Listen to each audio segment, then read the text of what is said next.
Hello there, and welcome to the Yoga Better podcast. There are a lot of reasons to do a podcast, and there's a lot of reasons not to do a podcast. And I figured for the first episode here in our new series, fully redone, reformatted, and presented to you live in HD. As in, we have a lot of definitions. We're highly defined. We spend this first hour just going over what in the world is yoga better. Who am I? My experience. I'll pull in my wife when we start talking about why we have a studio, what we do in our business, and to give you a little taste of who we are. We're going to be doing a lot of interviews.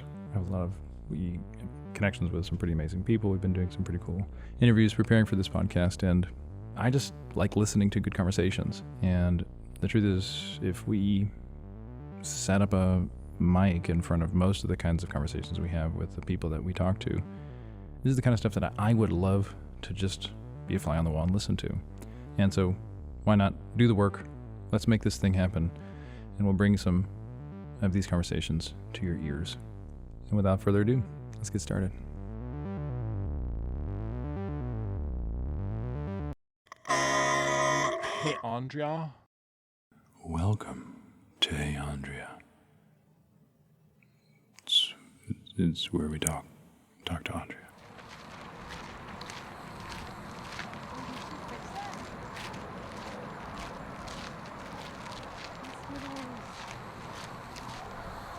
This girl, this lady today, because I had gotten in a tube, and the thing we did mostly is it's like a lazy river with a wave generator.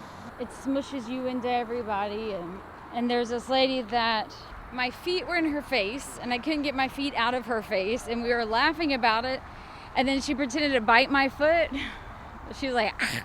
I was like, ooh, those were quite the opposite of free toes, and she laughed so hard. Anyways, it was funny. Being outside, I was gonna say smelling, but not so much, because right now there's lots of cars, but just seeing the kind of birds that are out, or the different trees, or just feeling the air on my skin. That's because you're naked right now? Yeah, is that not normal? I mean, what else would I be? Clothed?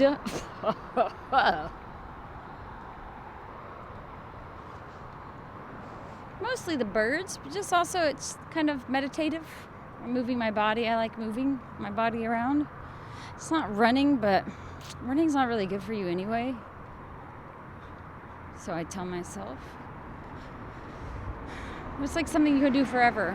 Until my last breath, hopefully, I'll be walking, unless I have, a lot of problems. Hopefully that's not the case, but I like doing things that I'll be able to do forever. Oh, it's nice to walk whenever you're with me. It's nice to just exist together, or with the kids. That's it.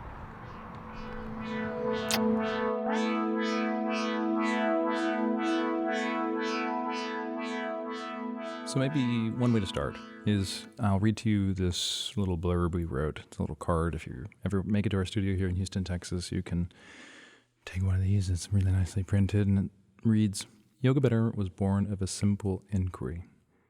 When we do yoga and feel amazing, what is really happening? The inherited tradition would explain it in terms of cosmic energy and the spirit, all wrapped in a mystical burrito. What if we attempted to explain yoga's beautiful phenomena using only what we can test? Using only anatomy, mechanics, with little sojourns into psychology and cognition, we've arrived at a style unlike anything you've tried before. Clear language, compassionate and uncommonly knowledgeable teachers, and an emphasis on growing while having fun. That's Yoga Better." So, I love the challenge of defining what it is we do. And in short, that actually is sort of one of the ways we are different. It is the willingness to define, to systematize, to document is one of the highlights, one of the things that we do. I would say we do it well. We have done it for a long time. That doesn't mean anything. Maybe we can talk just a tiny little bit about how we got here. So I do yoga. I teach yoga. I teach here in Houston, Texas. Took my first yoga class in November of 1996.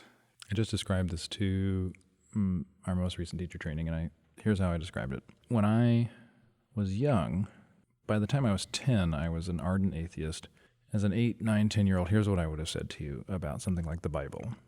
Really in your face, know-it-all atheist, I would have said, the Bible is a book of answers for people who can't accept how afraid of death they are and can't accept acknowledging that they just don't know. And so they need to know something. And the Bible and religious doctrine and dogma in general give you those answers. And so I, from a very early age, was kind of an obnoxiously intense know-it-all in this way. And I was a classical musician. And so that doesn't help because if you've never known a classical musicians just basically spend all day, every day by themselves in a room practicing, turning themselves into robots. And, making a music is a beautiful, evocative, emotional thing. But to develop the skill to be able to do it, it's very, very robotic. And so what I did I played double bass in the orchestras, and, I always knew I was going to do that. I knew I was going to be a musician from 9 years old on. I knew I was going to be a classical musician from the moment I started playing violin. And when you're in the orchestra, your job is to play perfectly in a way that you don't stick out. And so when you play Beethoven perfectly like Beethoven. When you play Bach, you play like Bach. When you play Schumann, you play like Schumann. Tchaikovsky, Dvorak, it's all different. Debussy is not played like Mozart. And you learn how to speak with other people's voices. You learn how to blend and match perfectly with, in my case, the 7 other bassists to your left and right. You work really, really hard to become perfect. And you do that by being alone. And I ruined my body doing that. I don't know if you know this, but bodies have different proportions. I am a normal-sized man. I'm 5'11", which I think is like the perfect average in the middle. But most of my height is from my spine, which means I have tiny little baby short arms, tiny little baby hands. I play the biggest instrument in the orchestra. I play the hardest to play instrument in the orchestra that sort of necessitates pretty darn big hands. So you have a huge advantage if you have hands that are bigger than mine, and you have a huge disadvantage if you have tiny little baby arms and tiny baby hands. And so for me to play, I was very good, but I had to distort my body a lot. And by the time I was in constant everyday back pain from 15 on. I can remember being a 13-year-old writhing on the floor in discomfort from playing my instrument and carrying it around and slouching and not knowing that slouching was the problem. So I play for this guy. Turns out to be the professor at Rice University. He says, I want you to study with me in the fall. He turns the card over and it has this guy's name, Robert Bustani, 713-526, blah, blah, blah. And Robert has a studio here in Houston. It was 1 block north of Rice at the time. So I was introduced to yoga going into my junior year in high school. The moment I tried it, I knew I was going to do it. It took me years to really commit to a practice. And what made me commit to the practice was on my back, my body, my shoulders just got worse and worse and worse. When I finally committed to yoga, I jumped full in. My first commitment was just 3 days a week. I knew I could feel it make a difference. And that was in November. January, Robert was teaching, started teacher training. There's lots of silly stories around all of this, but I jumped right in, absolutely not interested in being a teacher. I wanted to know as much as I possibly could about yoga. I wanted to feel better. And at the time, I was traveling around the country taking auditions. I was going to be a bass player. About halfway through that teacher training, I quite randomly got a job teaching yoga. And I gave myself a year to quit, but I very quickly realized that when I got more out of teaching yoga than I did out of classical music. And that the way I put it then is that the yoga was great for my bass playing and the bass playing was terrible for my yoga. It just made me feel terrible. And so I looked at my teacher, who at the time was 62 or 65, still young, but he had all the same body problems I was having at 20-something. And I just said, do I want to experience this for the next 50 years? And I quit. And it didn't hurt that every person I said that I was quitting and selling my $30,000 instrument, the young ones were like, oh yeah, totally, you're crazy, I can't believe it.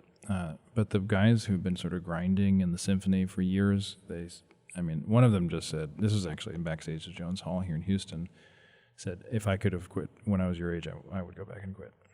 It's just for the simple reason that I felt terrible. What I didn't know, even when I started yoga, is that I actually had a bulging disc, 2 joints of spondylolisthesis in my lower back, lots of weird issues with my neck, imbalances, and chiropractors would have a field day describing the subluxation and weird alignment. I was giving myself scoliosis. When I started yoga, I weighed 40 pounds more than I do right now. I come from a very unhealthy life. I was unhealthy when I started yoga. And the way I did yoga, as taught, as trained, hurt me more. I felt better. I felt freer. I didn't have the same kind of problems. I dropped a whole bunch of weight. But while doing the standard practice, I herniated a disc. While doing the standard practice, I've torn every joint in my body. Everything there is to tear, I've torn it. And so I won't go too deep into the spiritual practice that developed, but I just at some point had to ask the question. The way my teacher would put it is, okay, if you got a pain in your neck, there's a weird thing in your shoulder, it's not just muscles, it's not even just fascia, it's a derangement or a blocking or some kind of issue with the subtle energy that runs through your body. And I went from being an ardent atheist to somebody who would justify certain yoga poses over other yoga poses based on their impact on our chakras. And we'll definitely do some podcasts on that whole journey. It's super interesting to me. I, at one time, had an entire bookcase full of Indian classical yoga texts. I've read all of them. I've studied all this stuff. And I currently don't believe any of it. And yet I teach yoga. So to me, it's an interesting question. Why call it yoga? Why incorporate some things and not others? If you look at this little thing, there's 2 big questions. The first is, when we do yoga and feel amazing, what is really happening? And then part of it is, what if we attempted to explain yoga's beautiful phenomena using only what we can test? Testability, of course, is the foundation of any kind of scientific thinking. I am not a scientist. I'm a classical musician turned yoga instructor. But I love pretending to be a scientist. And talking about science, I actually teach a bunch of scientists, train more than 150 people through our teacher training. And one of the things we do in the teacher training, which is the documentation of everything that I know that makes a difference. I teach you. I don't hold anything back in the level 1 teacher training. When we do anything else for graduates, it's to reinforce, to deepen it, but there's no secrets. There's no level 7 stuff. We do all the levels in the first teacher training. And in the first teacher training, having put every single thing I know, every claim, every proclamation, every guess, in the course, I actually require that if you're going to take the teacher training, that you find one thing wrong with the course.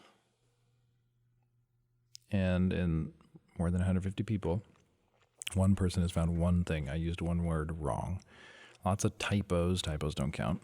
But thank you for finding the typo. You want to interface with your information in a skeptical way if you're going to be interested in growth. And most people conflate skepticism with cynicism, and we do not do that in this practice. We are very clear about what skepticism is. In 2004, we began the series of questions.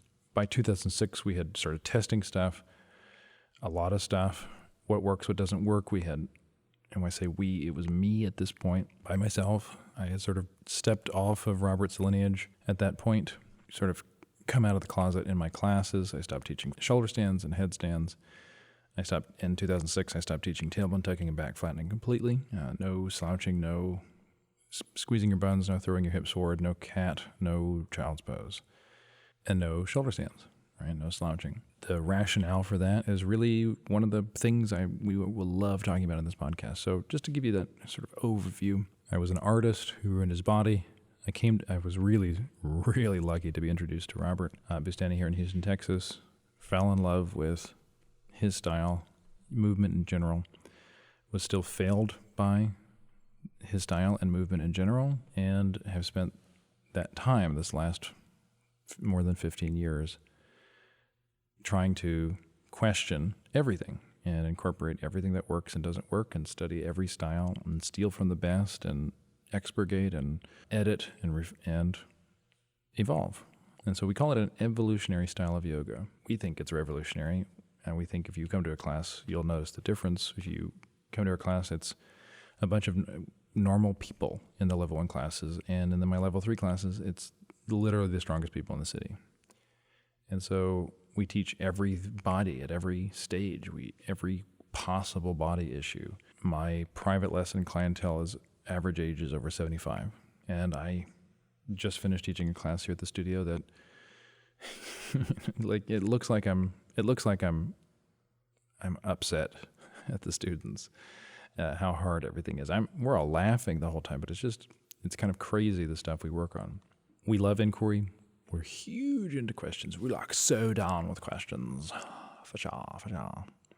And when you collect questions like we do, it helps clarify things. It seems weird saying that if you collect questions, you'll have better answers, but think about what happens when you come up with a good answer. You search Google and you say, okay, what's the answer to this thing? You have the answer. Well, you're satiated. You're satisfied. You stop actually looking. You stop asking. You stop poking around, and we collect questions. And we don't just stop when we get good answers, but it turns out that if you kind of ride the question longer and keep coming back to it, your answers always grow with you. You get better and better at everything that you question. And so when we were looking at, okay, how can we make the biggest difference for people's health? The teacher training was an obvious example. I can't teach everybody, but if I can teach you to teach, right? And we're leveraging the ability to make a difference with this style. I don't have to make all the money. It's like other people can make some money. It's like if this can empower more people to make money and more people to feel better, like, okay, that's what we're after. And just being clear about small things like that and willing to take the time to ask the questions, see what's true for us right now, keep asking the questions. Oh, it's spoon time. Well, I'm curious, what's your favorite joke of the week so far? I got a fart. So here's my first and worst joke from the last class. Technically, every meal you eat is breaking a fast. So, pancakes? What? I don't get it. Oh, because you're breaking a fast. So because you can eat a pancake after you break a fast? Breakfast. I understand that part. What I'm saying is that why is pancake funny? You're fun. Not. I'm just really trying to make sure I understand this joke before I start giving my laughter to it. The second joke from this morning was, what's the hippest replacement? That's all I said. That's good. And then, why did Joe get his right knee replaced? It was knee dead. Nice. Thanks. Okay. You want to know my favorite joke circa 2 years ago? Okay. All right. There's this bird. And he could do a lot of fancy tricks. Just so you know, people can't see your eyebrows go up when you say things like bird. When I say, you don't mean my language doesn't communicate, my eyebrows just your raised? mouth sounds do. So there was a bird, a male bird. What was the bird's name? I can't tell you yet. Okay. It's a flamingo moment. Flamingo.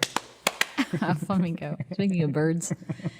So there was a dude bird, and he was pretty good at doing tricks. Ask your question now. Okay. you need to give me the setup again. Okay. Well, you just asked earlier what was his name. I know what my job is. I need to know what you said. You hear about the bird? It was a eagle? An eagle bird. People cannot see your eyebrows go out. Sorry. There was an eagle bird, and it was very good at doing tricks. What was its name? What was his name? Talented. Talented. That is not the joke. But it's good. What's the joke? And that's fine. Really? You're not any fun. You took my joke. You got to. I said circa. Okay. You got to. I said circa. That's the best I can remember it. It always pops into my head because I always think of it and I can never tell it. What's the real joke? No, you got to. Did you hear Theodore the Owl That's right. is really skilled in juggling? You say Theodore, and then skills at something. He's talented. That was very worth the correction. I did forget the Theodore part. Alvin, Simon, Theodore. Dude. Dude. I went fourths for some reason. I don't know the dues. That's good. Did I already tell my favorite Bruce Lee joke? No. Okay, that is definitely top of the Andria, list. what is your favorite Bruce Lee joke? I'll tell you. Did you hear that Bruce Lee has a vegetarian brother? What's his vegetarian brother's name? Brocco. Eyebrows it. Head nodding. That's right. You got to put the first and the last name together, and then it'll make better sense in case you missed that. Thanks for that. I needed that.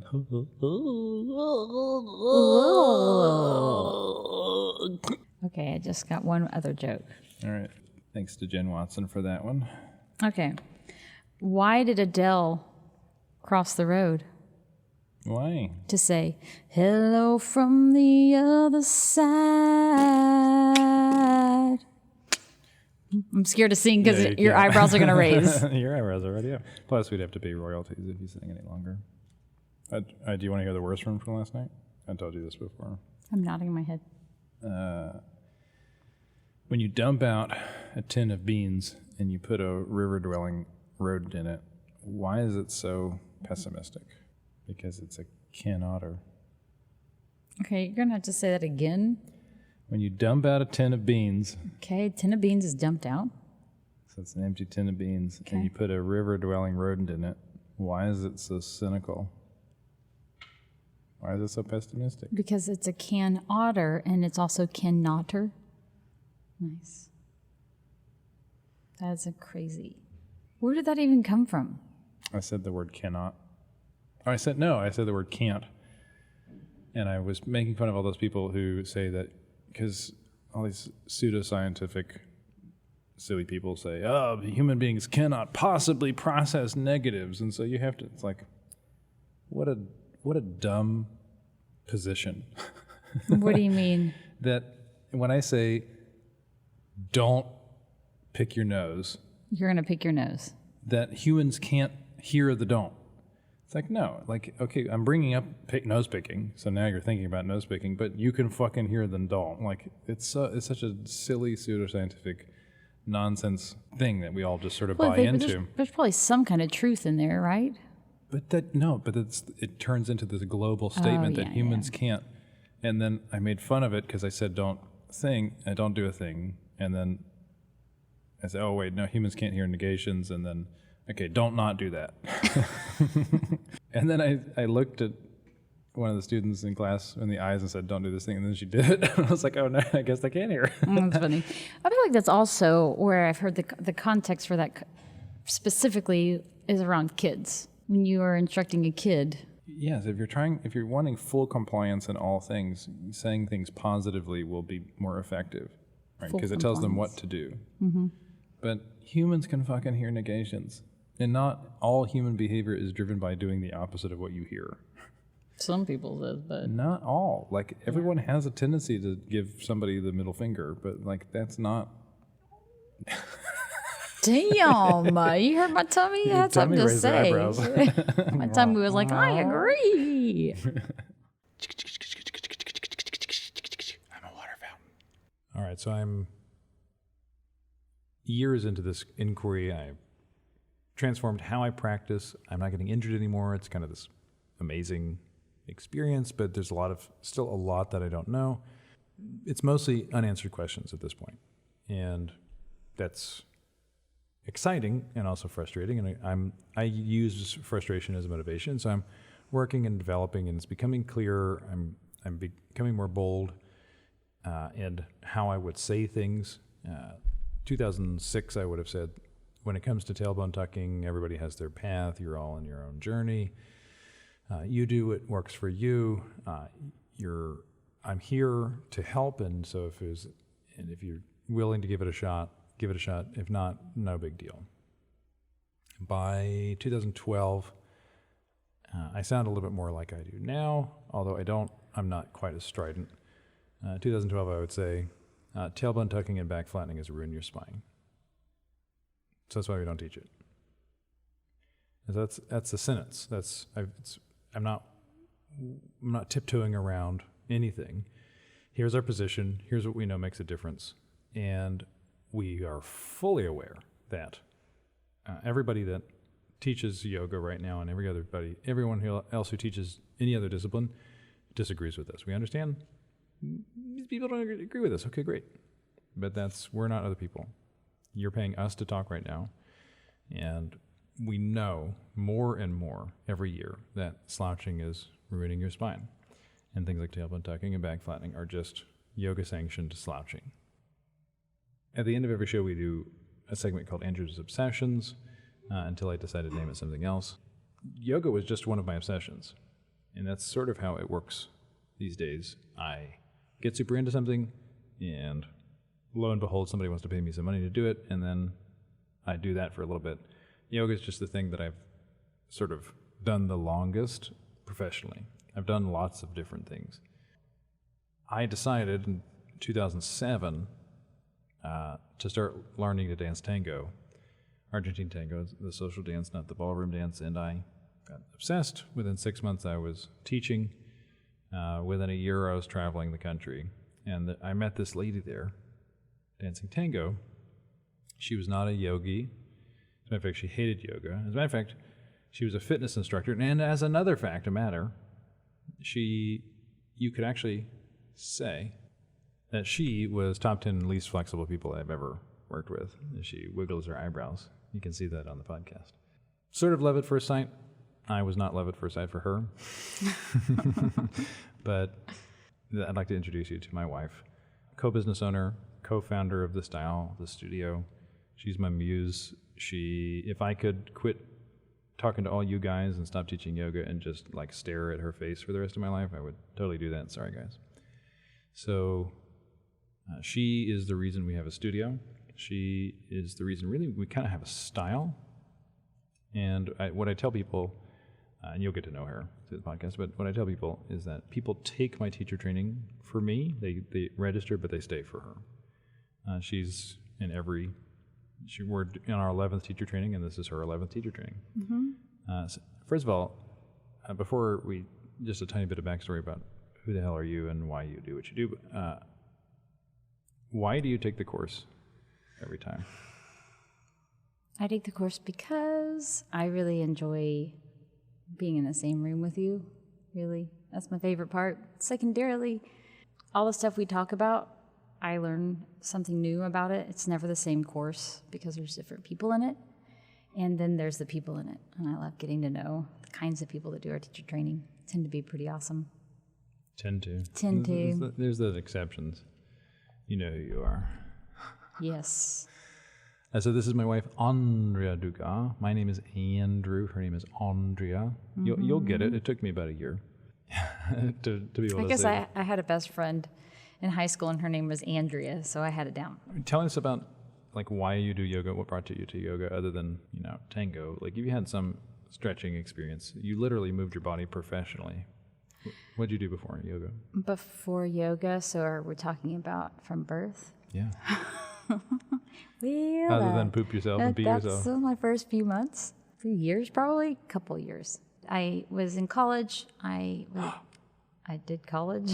I was a cheerleader all through junior high, all through high school, and then I ended up cheering in college. And I remember distinctly having a thought in 7th grade. My friend Allie and I were sitting in her living room, and she was sitting there in side splits, and she was stretching.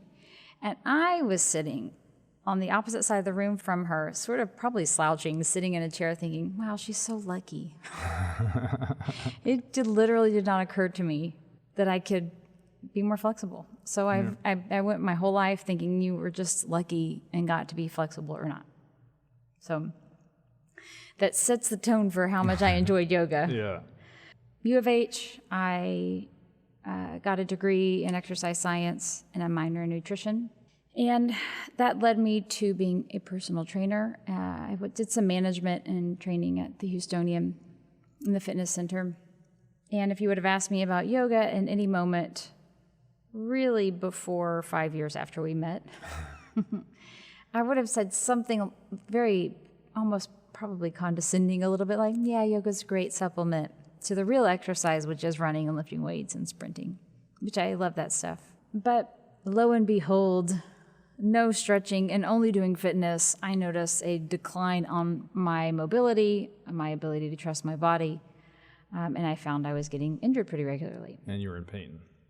Well, that was, yes, I was in pain, but the pain did not happen until, there was a time when the decline was happening, and then I started feeling the pain I felt. Or I was aware of it. Yeah. It kind of felt like it was nothing and then a whole lot. Yeah, we call that a state change. A state change. It was there, you just couldn't feel it. I just couldn't feel it. And I knew I had been to a couple of your classes, and they were fine. But what I really liked about them wasn't necessarily the class itself, but how I felt afterwards. Right. I felt really great afterwards. That didn't bring me back initially. I think I maybe did two other classes. I really liked it. I really wanted to come back, but it hadn't reached the threshold to which I would actually go. The thing that I more liked even than that was that for the first time ever, even in college, even all the trainers I had been around, and to be a trainer at the Houstonian, it's pretty rigorous. You have to have a college degree. You have to get these certifications, and they're not easy tests to take. Yeah. I have been around so many people. When you talked, I could tell you knew what you were talking about. And I had, by this point, because I have scoliosis, usually people have certain issues, like it goes left, right, but mine was all on the right side. And it boggled everyone's mind. I did muscle activation therapy.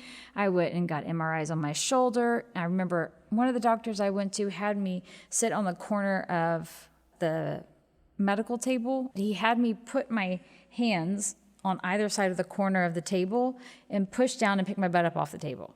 And he was looking at my right shoulder to see something, I don't know what. But basically the consensus was yeah, can't help you. When I would do bicep curls, I could lift 20 pounds. My left shoulder would stay down when I lift the 20 pounds, and the right arm, my right scapula would elevate slightly. Mm-hmm. And it was like the momentum of my shoulder up, I'd swing the weight up. Mm-hmm. And I was like, oh, that's weird. My arms are different. But it didn't connect the dot that it wasn't supposed to be like that. Second, whatever number we're on, I really had the sense that you know what you're talking about. And further, I really got how everyone else I had talked to really were kind of guessing. Right. So there were a lot of guesses. And I'm just going to leave it at that. Fast forward, I had always wanted to do more classes. Caravaggio was 18 months. And I believe this was 2014. Mm-hmm. We had gone to Europe. You were writing the course.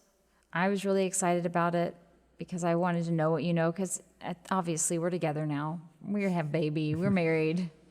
I know that there's love and there's thoughtfulness and there's rigor in the thinking. I have seen you go through shelves of books, anatomy books, either cursing or, oh my gosh, incredulous. So I know the quality that you bring to this conversation, and I love movement. I love it so much. I love knowing. Do you love bowel movement? No. It's gross. I don't do that. What about bowl movement? Screep, screep, screep. You said bowl? Bowl. What about vowel movement? What about owl movement? Ooh. What about towel movement?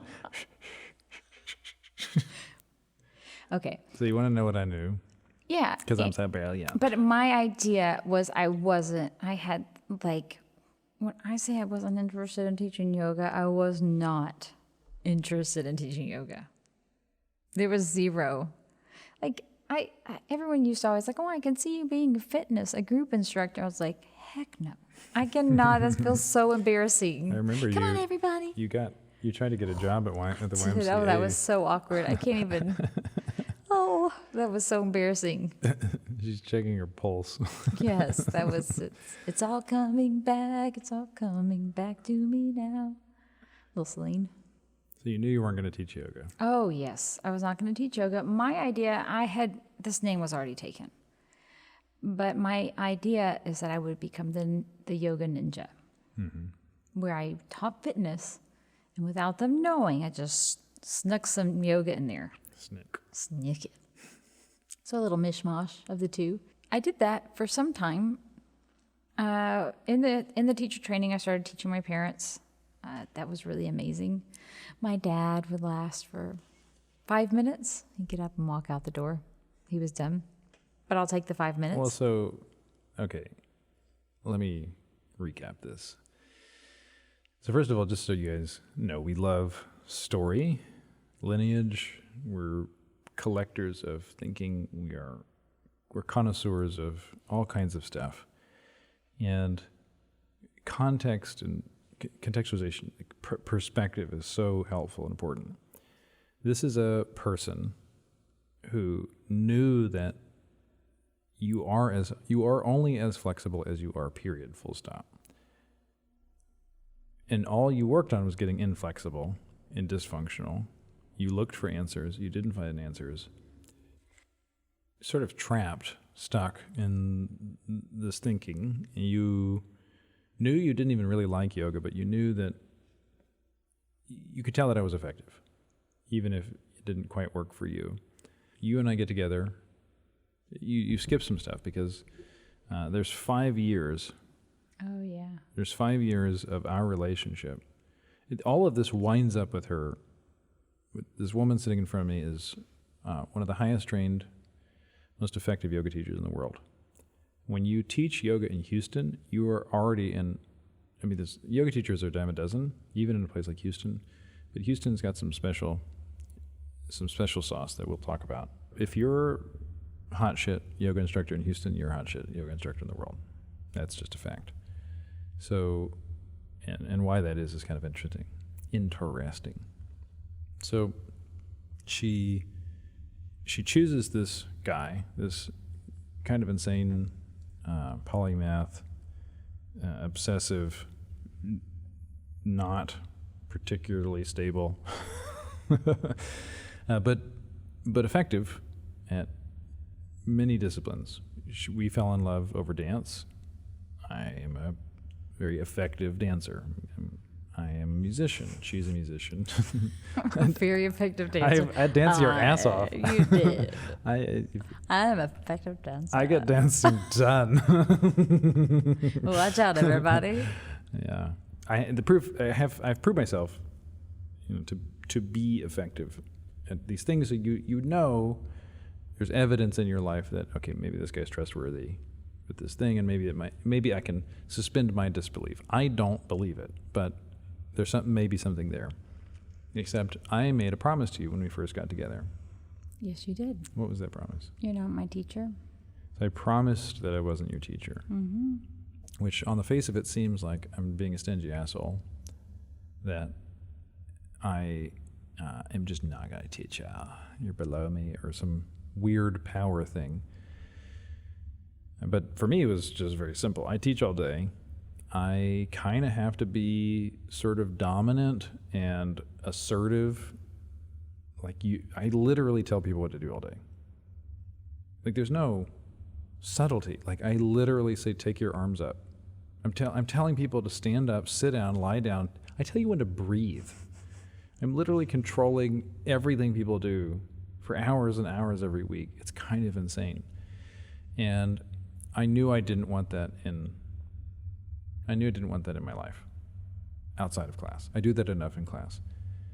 And the other thing is, it's really annoying to be taught at. One of the promises we have in our style, if you teach for us, you actually make a promise that you don't teach at, coach at, advice at, or help at other human beings. And that is it's teaching people who haven't asked you to be taught. And so when I say I'm not your teacher, I'm not just going to teach at you.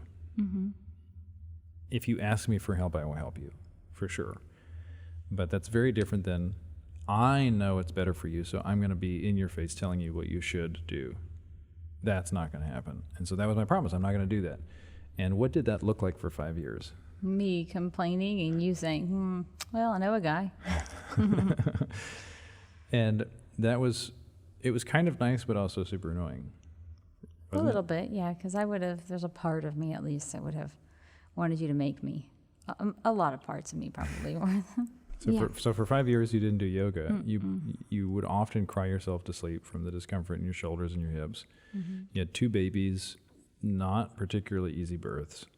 So I do this teacher training. You knew you liked me, right? We're married by this point. Pretty much. Just kidding. Yes. You're reasonably confident you like me. And so there was a kind of like, I'll do the course just to like be in the room. I've been working hard on this thing. What I work on is kind of interesting. It's exciting to do this new thing, right? And so of course you're going to be in the room. But you know you don't want to teach yoga. And now that's the context. It's 5 years of not yoga, suffering this like weird thing where she's married to a yoga instructor who has every evidence that could help her with her pain, but has made this promise where he's not going to be her teacher, which means she has to drink from the fucking river. That's it. What does that mean? You can lead a horse to water, but you can't make it drink. She's got to do the work. She's got to do it. And I'm not going to do it for her, but I've also promised to love her no matter what she does. You don't have to do yoga. I married you without yoga. So now you're a few months in the teacher training. I've given some assignments to teach some people to, start a class or whatever. Your parents live in the Woodlands. So for perspective, the Woodlands to Houston is like Berkeley to the San Francisco airport. It is fucking far away, right? They are not casually close. They're not the same city. They're not the same county. It is far away. That's where your parents live. We live in the city. Our studio's right. Our house is farther away from downtown. And you made your parents drive to our house. Well, I would plan it whenever they were coming to get the kids. Okay, so they're coming to get the kids. They're driving it's an hour. And so they drive an hour, and you're like, you don't say, hey, would you like to do yoga? Well, I did ask them. I did tell them. I would not have made them do it. You made them do it. I mean, judging by the looks on their faces, that was not voluntary. That's what voluntary looks like. I'm afraid to say it. I mean, my dad left after 5 minutes, so Yeah.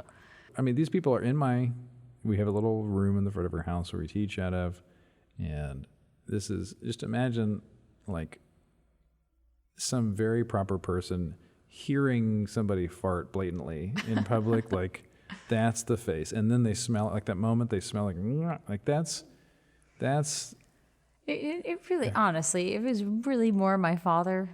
Yaya was a much better participant, a much better willing participant. But you can they were doing it because they love you. That's why they were doing it. And not because they thought they could get some benefit. Me, I don't know. It was a hodgepodge, but it wasn't a lot. I would say that. So just for example, she's forced her parents. I'm going to say she forced. I did not force them. I'm going to say, what I'm trying to say is everyone, you go force your parents to do yoga right now, every single one of you. And I would literally, when we teach leadership and we go through all these questions of what to do when people do this, and it's pretty rare. Like every 40 seconds, I would hear your father yell, "Why are we doing this? What am I supposed to feel?" And then he would just like peace out, drop the mic. He would just drop the mic and he'd walk out of the room. All right, so this is 2014. And 2 things happened. You had a breakthrough with your parents, right? So that's a huge deal. Oh yeah, because I let my dad leave. Yeah. I didn't chase him down. I mean, I was like, "Oh, are you sure you don't want to come back?" But and it was hard because I have some opinions. I had some opinions. Let me help you. You should let me help you. Or also that coupled with a fear of not helping them doing this stuff. But that was a big deal to just let them be how they were in our lessons. And by the end of the course, I was pretty rigorous with my practice during the course. This is the second breakthrough. Yes, this is the second breakthrough. Yeah. Mm-hmm. And fast forward, the course is over. And of course, in my mind, I'm thinking, peace, I'm done. I'm like my dad. In 5 minutes of yoga, he's out. Like I was out. And I promptly quit doing yoga. And it was about 2 weeks. I woke up, and just like before, I had to like slowly roll myself out of bed till I got my feet under me.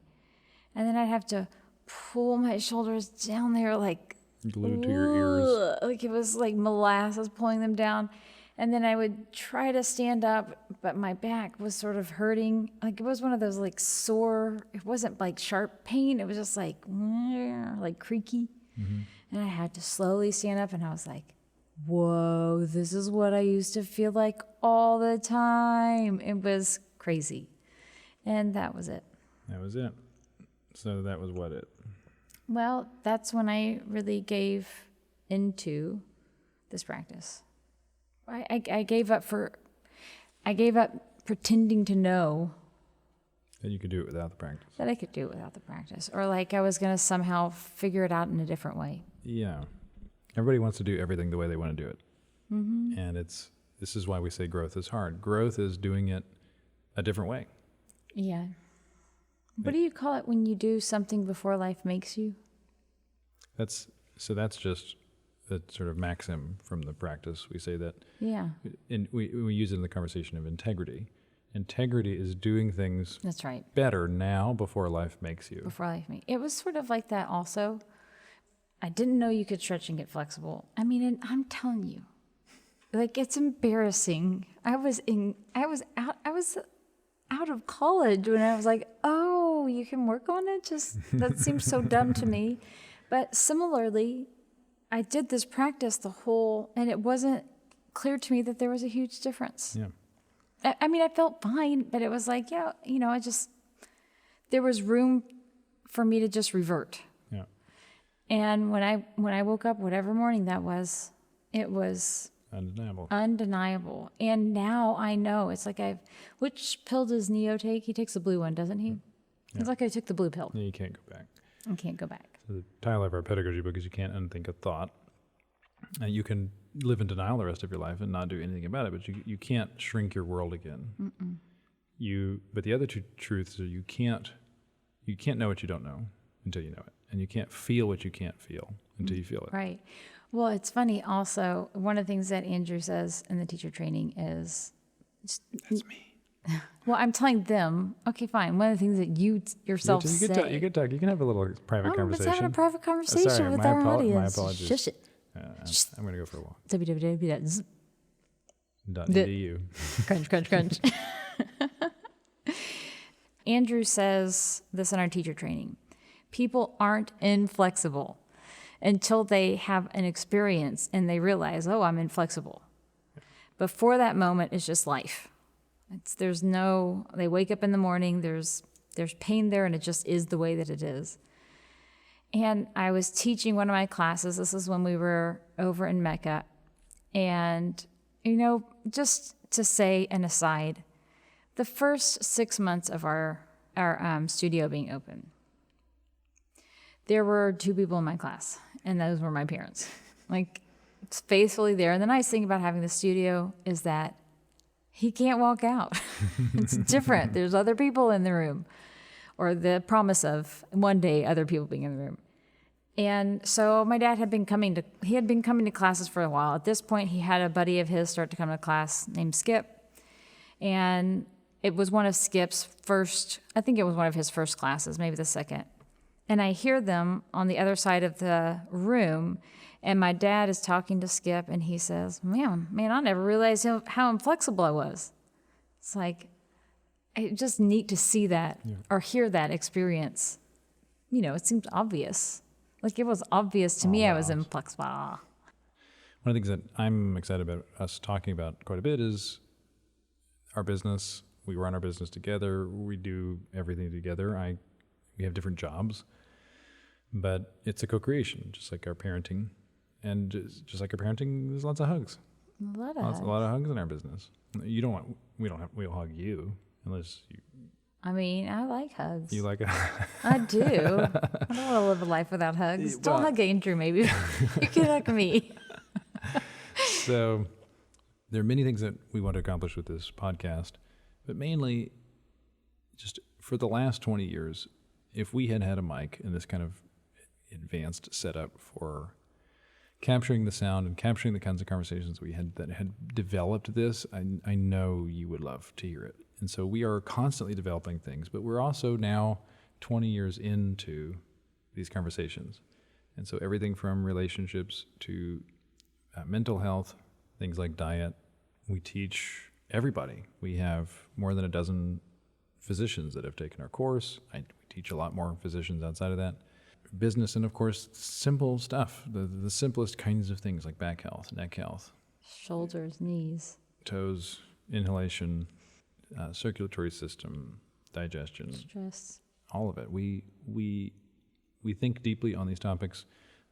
There's a big brain trust of human beings that get together and work on this stuff, and that's what we're going to capture. So, Yay. Yay! Is there anything else you'd like to say? I would like to say, I think you're wonderful. Are you having a private conversation with the listener Yeah. again? Yeah. Wait, Or you talk just... to me? Well, you said, is there anything I want to say? To them, right? Okay.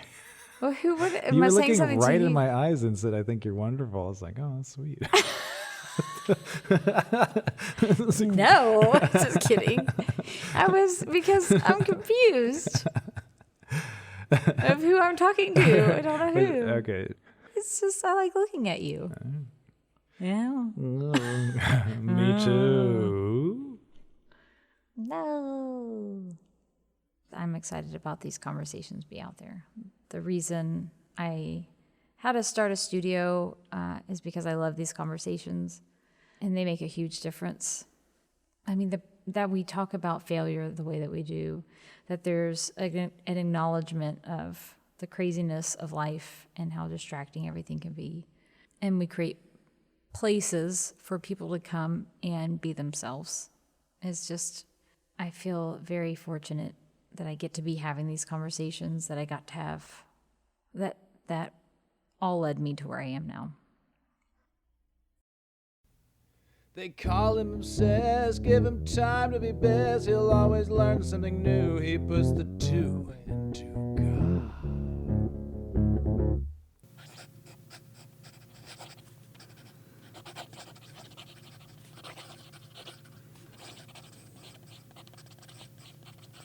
For those of you that did not know, my name is Andrew, and Andrew's Obsessions, just a simple little segment where we look at all the places that I am currently obsessed about a thing.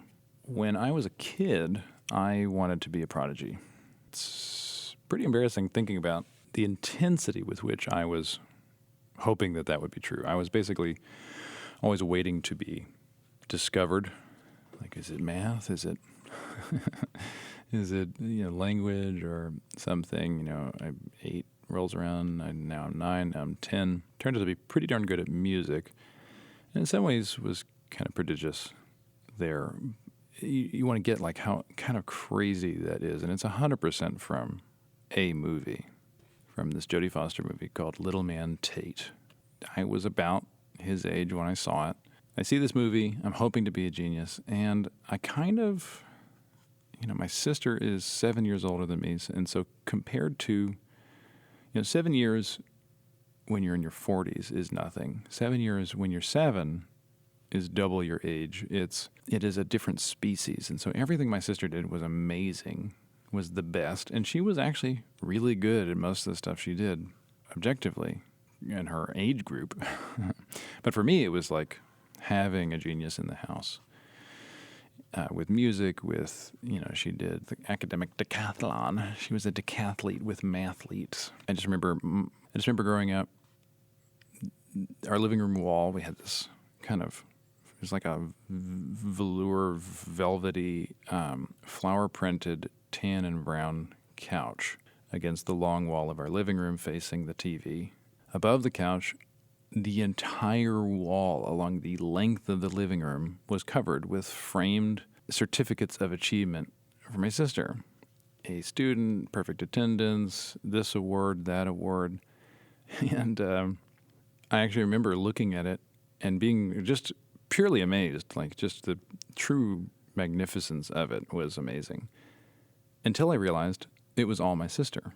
And I asked, like, what about me? Where are my awards? Like, I had done anything as a 7-year-old. And I remember my parents framed a thing and put it up. And I remember being proud of the framed thing.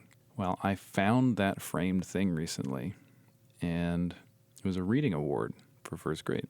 In retrospect, it's embarrassing. It's beautiful for me to sort of go back and look at how this stuff shaped me. And one of the ways it shaped me is I sort of, my father was, in his own way, a genius at everything he did. He really was one of the most elite marksmen of his day. There are very few people who could shoot a rifle or a pistol better than him. And his encyclopedic knowledge of everything firearms. And, of course, he was a jet engine mechanic, which meant he could work and fix on anything. He was always demonstrating this sort of prodigious ability to learn new things, to truly understand how systems worked, to go through and read the manual, to become sort of an expert at all the different disciplines that you engage in. And of course, my mother is a teacher. She was a high school teacher, AP English and world history for 33 years. And so learning and expertise and mastery and badassery, that's sort of just the environment I grew up in. And so when I do things, I call them obsessions. You would probably call them hobbies. I call them obsessions to differentiate them. And every podcast will look at a different one, or whatever was the most current one, or one of the ones that sort of has stuck. The one we're looking at today is fountain pens. So right now I'm writing with a Platinum President, and it's their sort of flagship fountain pen. For those of you that listened to the Write Love Month podcast a few years ago, you know how writing letters, handwritten letters to people, the kind of difference we know that makes in ourselves and our relationship with other people. And fountain pens are just sort of these nice, what an old technology these are. and the best description I've ever heard of them is that fountain pens are a controlled leak. They are just leaking ink, and yet figured out a way to control it, and they end up kind of being these sort of beautiful obsessions. People get very obsessed with them, just like anything. You can collect them. I have a small collection, but I write with them every day. There are very few times I don't write with a fountain pen. I take notes with a fountain pen. I write courses with fountain pens. I have my favorites, but I have like 20 favorites. And so if you love fountain pens, we'll have a picture of this fountain pen and maybe a few of my others. We'll have some links to my favorite fountain pens in the description. If you've never been to the website, you can check the website and look at our podcast page for all the show notes. So right now, let's see here. Oh, I'm only carrying 2. I normally have at least 3 different fountain pens. There's a few things I really love about them other than just the writing experience. I love watercolor aesthetic. Watercolor was an obsession that we had last year that we'll talk about in future episodes. And so watercolor is a matte colorizing thing. So you put watercolor on paper, it's not glossy. The texture of the paper shines through. Fountain pens are like that. And so you get to sort of pick these inks with all these different qualities. You have nibs that give different sized lines, and then based on how you write and how you like the nib to feel on the paper, you choose different pens. And then, of course, there's the paper. And so there's 3 things that go into fountain pens. You got the pen, you got the ink, and you got the paper. And the second you dip, I want to caution you, the second you dip your big toe into fountain pens, you got to deal with all 3. So you got to get the nice pen, the pen that you're super excited about. Well, then you got to we have what one might call too many inks. And then you have to have good paper. So I only take notes on good paper. Our second best paper in the whole wide world that we love is just the regular Rhodia blank A5 pads. So the A5, the number 16, I literally wrote my entire pedagogy book, postures book, anatomy. Every workshop is written on a Rhodia blank A5 pen. It works great for every kind of nib and ink. So I have my Platinum President. It's in the red, sort of corally red, and I have a Pilot Vanishing Point. I never thought I would like the Pilot Vanishing Points in a bold. They're both in bold.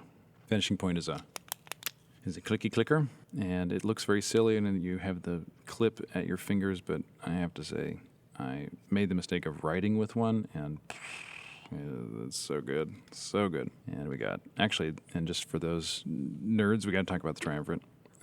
The ink in my Platinum is Sailor, which is an embarrassingly expensive ink. But it's the prettiest blue ink you've ever seen. And the Pilot is my favorite pen company, is Jade Noir, Monteverdi Jade Noir. Very, very inexpensive and absolutely beautiful, sort of dark forest green. Almost looks black. Now, next week, my wife will have her birthday. Last year was her 40th birthday, so you do the math what birthday it is this year. And on our 40th, we got into fountain pens a few years ago. I bought my first fountain pen maybe 3-4 years ago. My first fountain pen that I wrote with 3 years ago, the Pilot 823. And I wrote most of my courses with that. Holy moly, a most excellent pen. And I started getting Andria into pens. One of the things that's so fun about any kind of these weird obsession-y kind of hobbies is finding other people that like it also and being able to talk about it. There's a store here in Houston, Texas called Drum Ghouls. We actually have a fountain pen store here in Houston. It is a fountain pen store and everything, all things fountain pen and pen related and writing instruments. And the owners there are most excellent. We love them. We're friends of the store.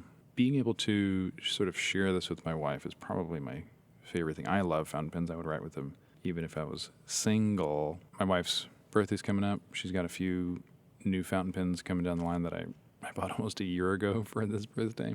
If you've never tried it, obviously you should stay away because it is a rabbit hole.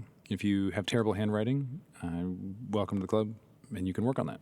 And that's one of my obsessions, is actually working on penmanship and learning calligraphy and script and figuring out how to control your hands. If you ever play music, you control your hands to play music. Okay, great. Control your hand to write a legible A. Lowercase a. How are you going to write that in lowercase a? That minuscule, legibly. Thank you, guys. It's always fun to share obsessions.